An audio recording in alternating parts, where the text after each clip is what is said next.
DNA news টিভির এই সংবাদে সবাইকে সুস্বাগতম ও আমন্ত্রণ জানাচ্ছি। আশা করি খবরটি প্রথম থেকে শেষ পর্যন্ত সবাই দেখবেন। তাহলে চলুন শুরু করা যাক আজকের সংবাদ। ইরানে হামলার মধ্যে মার্কিন সেনাদেরও প্রাণ যেতে পারে বলে সতর্ক করলেন ট্রাম্প। মার্কিন অভিযানের নাম দেওয়া হয়েছে অপারেশন এপিক ফিউরি। ইরানে ইসরায়েলি হামলার সঙ্গেই মার্কিন হামলা চালানো হচ্ছে। ইরান পাল্টা জবাবে ইসরায়েলে ক্ষেপণাস্ত্র হামলা চালিয়েছে। ট্রাম্প ইরানি জনগণকে সরকার দখল করে নেওয়ার মতো উস্কানিমূলক বক্তব্য দিয়েছেন।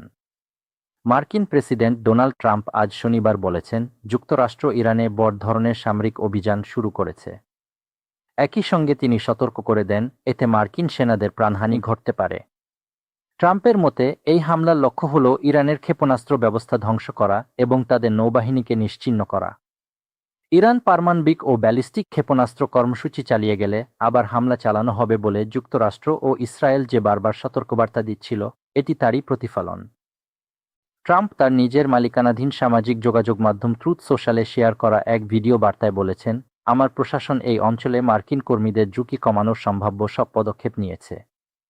তা সত্ত্বেও আমি এই কথাটি হালকাভাবে বলছি না। ইরানি শাসক গোষ্ঠী হত্যা করতে চায়, ট্রাম্প বলেন, সাহসী আমেরিকান বীরদের জীবন যেতে পারে এবং যুদ্ধে যা প্রায়ই ঘটে, আমাদের ক্ষয়ক্ষতি হতে পারে। কিন্তু আমরা এটি বর্তমানের জন্য করছি না। আমরা ভবিষ্যতের জন্য করছি এবং এটি একটি মহৎ লক্ষ্য অভিযান বেশ কয়েকদিন চলবে, মার্কিন কর্মকর্তা সামাজিক যোগাযোগ মাধ্যমে এক্স এ নিজেদের অ্যাকাউন্টে পেন্টাগন জানিয়েছে, মার্কিন সামরিক বাহিনী এই অভিযানের নাম দিয়েছে অপারেশন এপিক ফিউরি।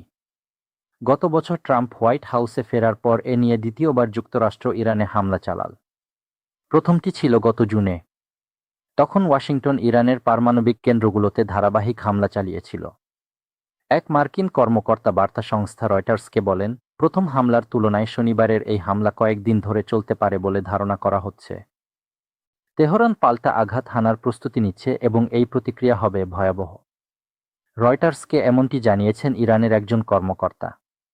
ইসরায়েলি সামরিক বাহিনী জানিয়েছে, হামলার জবাবে তেহরান ইসরায়েলের দিকে ক্ষেপণাস্ত্র ছুড়েছে। নিজের বার্তায় ট্রাম্প ইরানের সশস্ত্র বাহিনী ইসলামিক রেভলিউশনারি গার্ড এর আইআরজিসি সদস্যদের অস্ত্র নামিয়ে রাখার আহ্বান জানিয়েছেন। তিনি প্রতিশ্রুতি দিয়েছেন, অস্ত্র ত্যাগ করলে তাদের ক্ষমা করা হবে। তাদের সামনে অন্য বিকল্পটি হল নিশ্চিত মৃত্যু। ইরানের পরমাণু কর্মসূচি নিয়ে ওয়াশিংটন ও তেহরান বেশ কিছুদিন ধরে কয়েক দফায় আলোচনা করেছে।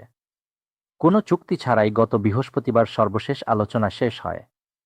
ট্রাম্প বলেন, ইরান তা প্রত্যাখ্যান করেছে, যেমনটি তারা দশকের পর দশক ধরে করে আসছে।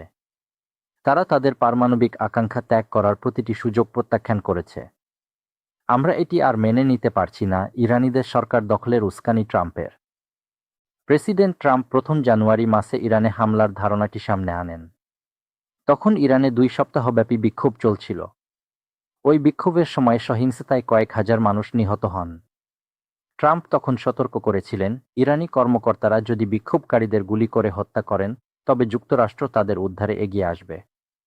পরবর্তী সময়ে ট্রাম্প বিক্ষোভকারীদের আন্দোলন চালিয়ে যেতে উস্কানি দিয়ে বলেছিলেন, সাহায্য আসছে। ইরানে হামলার বিষয়ে দেওয়া বিবৃতিতে ট্রাম্প বিক্ষোভকারীদের হত্যার বিষয়টি উল্লেখ করে ইরানিদের নিরাপদ আশ্রয়ে থাকতে বলেন।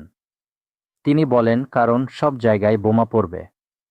মার্কিন প্রেসিডেন্ট ট্রাম্প বলেন, যখন আমাদের কাজ শেষ হবে, আপনারা আপনাদের সরকার দখল করে নিন। এটি আপনাদেরই হবে।